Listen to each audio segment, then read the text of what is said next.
Olá, hoje iremos meditar dando continuidade ao tema sobre Deus é rico em misericórdia, baseado no Salmo 5.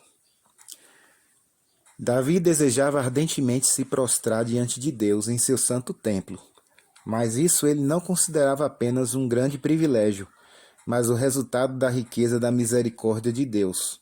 Ele estava bem lembrado dos seus hediondos e graves pecados, mas o seu argumento era cheio de fé, exaltando o excelso atributo do caráter de Deus, que é a sua misericórdia. Mas ele não para aqui, ele conhece por experiência a riqueza da misericórdia divina. Há sempre um porém na vida de Davi, pelo que ele diz: porém eu. Os outros me caluniam, me perseguem, me amaldiçoam, me traem. Por eles eu estou perdido. Porém eu, pela riqueza da tua misericórdia. Os cristãos semelhantemente são perseguidos, roubados, caluniados, aprisionados. Mas há sempre um porém na vida do cristão. Há sempre um mas Deus.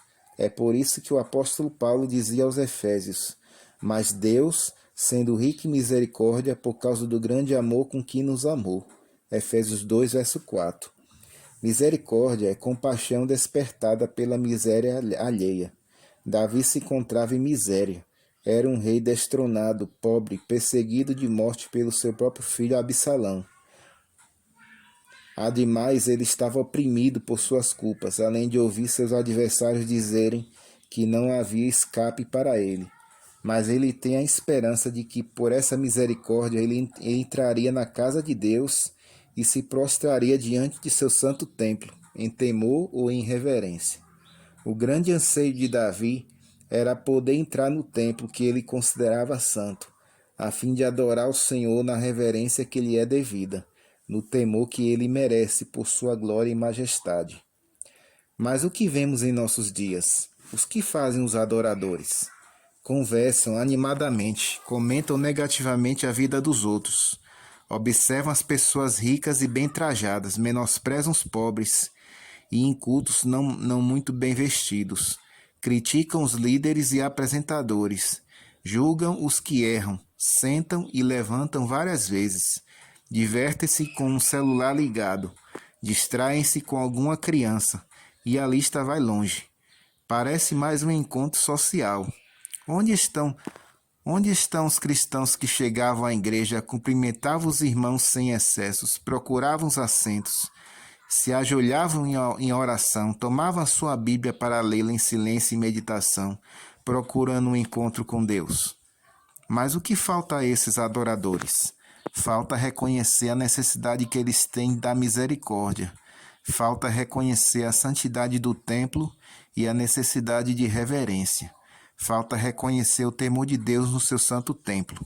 A verdadeira reverência para com Deus é inspirada por um sentimento de sua infinita grandeza e de sua presença. Com esse sentimento do invisível, todo o coração deve ser profundamente impressionado. A hora e o lugar da oração são sagrados, porque Deus se encontra ali. E ao manifestar-se reverência em atitude e maneiras, o sentimento que inspira essa reverência se tornará mais profundo. Santo e tremendo é o seu nome. Salmo 111, verso 9. Esse está no livro Mensagem aos Jovens, página 251. Deus é único em justiça, versos 8 até o 10 do Salmo 5. Davi faz uma petição coerente após declarar a riqueza da misericórdia divina. Senhor, guia-me na tua justiça. Muitos pedem a misericórdia, se deleitam nela, pregam sobre ela, sonham com ela e param nisso. O Senhor deseja que o cristão cresça, como disse o apóstolo Pedro. Antes crescei, 2 Pedro 3,18.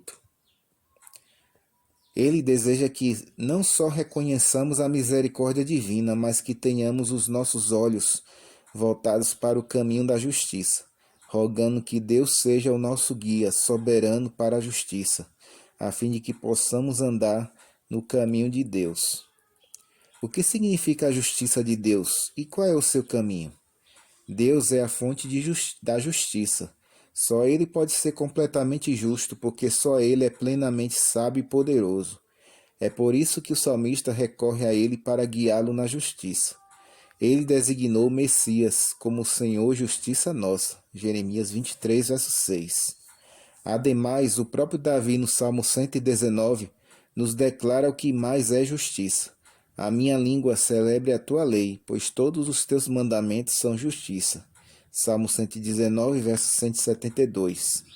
A lei de Deus e todos os seus mandamentos são justiça, porque se revelam como uma expressão do caráter de Deus que igualmente é justo. Mas por quanto tempo? Alguém poderia afirmar que essa lei é uma questão do Antigo Testamento e que logo seria substituída na nova era messiânica. Então, Davi afirma claramente: a tua justiça é justiça eterna e a tua lei é a própria verdade. Salmo 119, verso 142. Alguém poderia ser desviado do caminho da verdade e então duvidar da eternidade da lei. Portanto, Davi declarou, inspirado por Deus, não só o que é a justiça, como a veracidade e a eternidade de sua santa lei. Mas por que Davi roga a Deus que o guie na justiça? Por causa dos meus adversários. Isso está no verso 8, no Salmo capítulo 5. Davi não pode confiar na sua sabedoria quanto à justiça de seus atos, e suplicava para ser guiado e dirigido por Deus, a fim de não se desviar em nada da justiça por causa dos seus adversários. Ele não podia estar à vontade diante deles. Mas por quê? Como eram seus adversários? Primeiro, os adversários eram falsos. Não têm sinceridade nos seus lábios e com a língua lisonjeiam.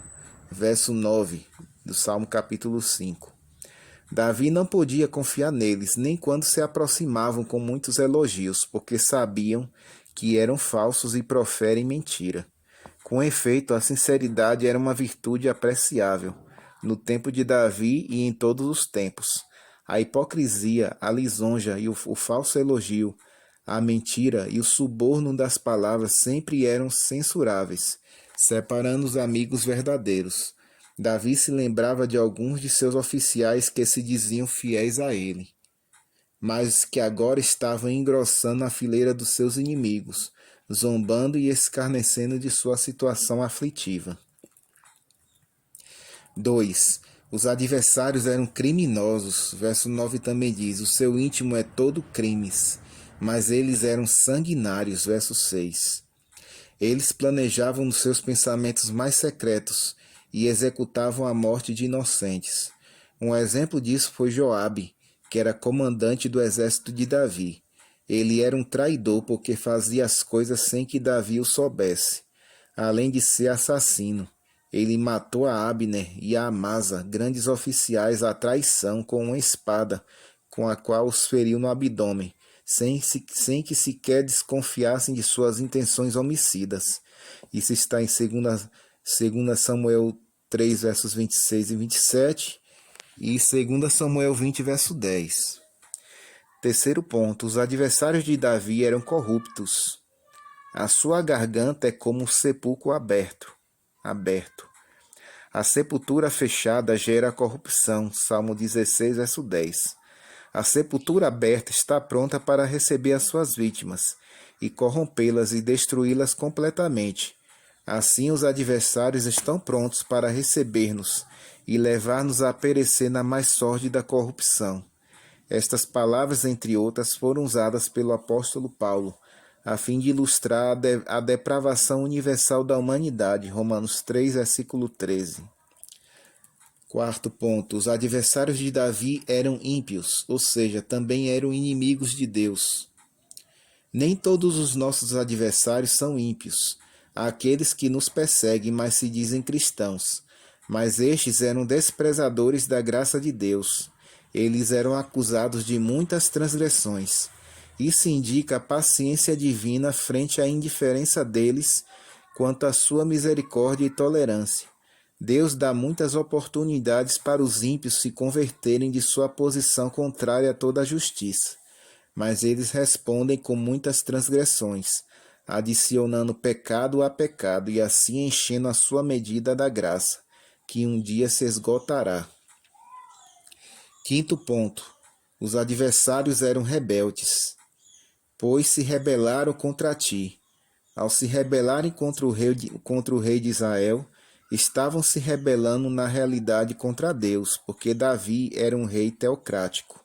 O grande tema do Salmo capítulo 2 da rebelião universal contra o ungido de Deus ainda pode ser visto nessas palavras. Rebelar-se contra um representante de Deus aqui na terra não é rebelar-se contra homens, mas contra o próprio Deus e seu ungido Jesus Cristo.